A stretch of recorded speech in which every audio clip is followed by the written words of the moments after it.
What's going on, friends and fans? Ryan Dohrn here, your friendly neighborhood sales coach, and we're talking sales strategy. This week, we're going to be talking about the flow of your sales calls, the rhythm of your sales calls with your customers. Now, I'm super fortunate to have the opportunity to coach 70, 80 some odd salespeople a month, teams that are big, teams that are small, teams that are in between. And what I notice is those sales teams, those sales people that are exceedingly successful, they've got great flow, they've got great rhythm. So think about it. If you happen to be on a rowing team or you happen to be even paddling in a canoe with just one other person, if you're in rhythm, you tend to go further faster. On a rowing team, if you're all rowing at different paces, you're not going to go forward fast. As a matter of fact, maintaining a straight line is going to be pretty hard. Now, one of the things that you need to fight against, one of the things you need to work against, well, every customer's different, every conversation's different. Okay, stop. These are the excuses that you tell yourself that stop you from being ultimately successful. Pretty much every sales call needs to flow in a way and have a rhythm that makes sense. If you go in there thinking every sales call is different, I can't hardly prepare for it. Every call is going to be different. Every client's different. Every advertiser is different. You're going to get stymied, and your success will always be less. All right, so let me share with you kind of the way the formatting works for me. It's very straightforward and it's very, very simple. There's three main steps.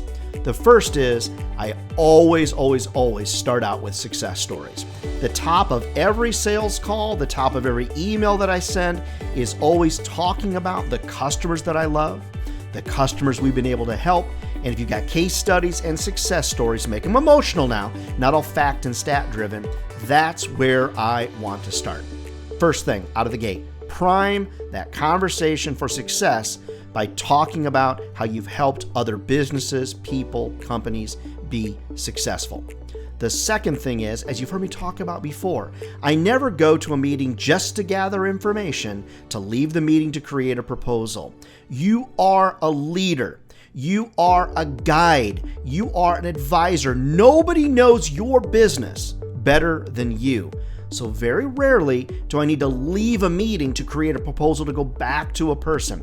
Now, I might need to tweak on what I bring, but I'm always going to bring ideas ready to go. It is my differentiating factor.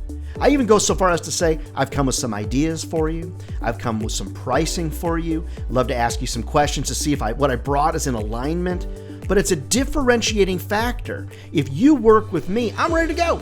I know what you need to do to be successful. Now, I may not know all your nuances.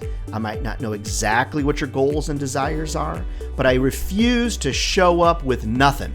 See, I don't mind a fight about this online, and maybe we can down in the comments below or whatever it is. These folks that say you should show up with nothing, show up just to ask questions. I think we're better than that, and I think buyers demand so much more than that. So success stories, I always show up with ideas.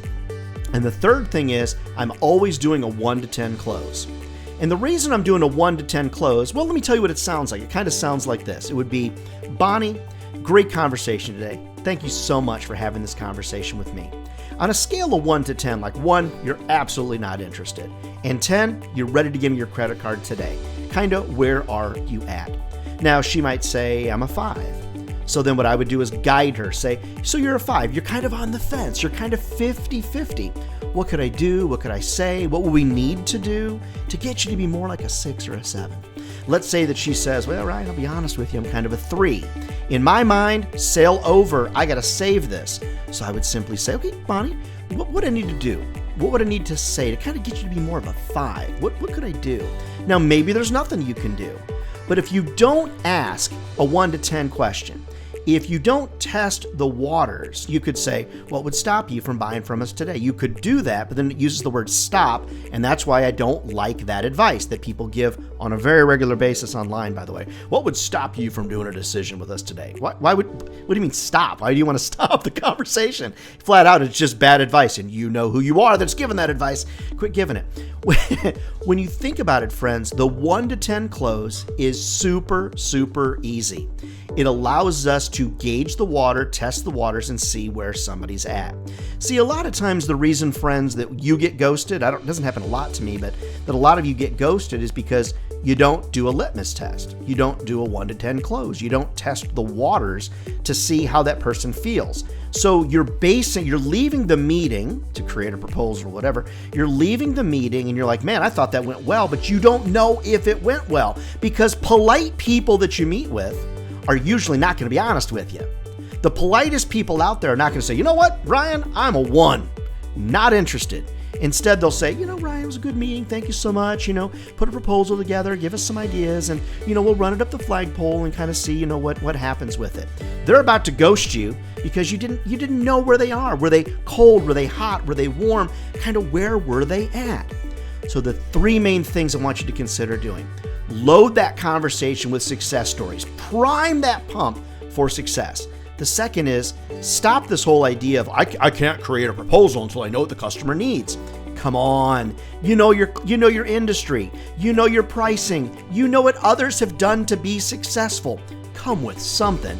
And if it's not right, throw it out, tweak on it, but don't come with nothing. You're better than that. And the third thing is 1 to 10. Test the waters. Because a lot of times you're getting ghosted because they were cold, you thought they were warm or they were hot, and they actually weren't. Friends, great rhythm, great flow equals great strategy. If you want to get further, faster, have a good strategy for each and every sales call. Friends, we could talk about this for 2 hours. I could come to your office and we could spend all day on doing nothing but creating the 10 steps or the roadmap that you should follow. And by the way, love to do that if you'd like to have me in. But those 3 main components should help change your sales flow and help you close more deals. Never forget, friends, if sales was easy, everybody would be doing it. And they're not. We're not crazy. Maybe we're a little crazy, but we're not crazy, friends. This is a great career. It'll feed your family for a lifetime. Hey, head over to RyanDohrn.com, listen to the podcast, watch the videos. Love to come and motivate your sales team. Love to come in and speak at your national sales conference. Reach out to me. The website is RyanDohrn.com. We'll see you next week.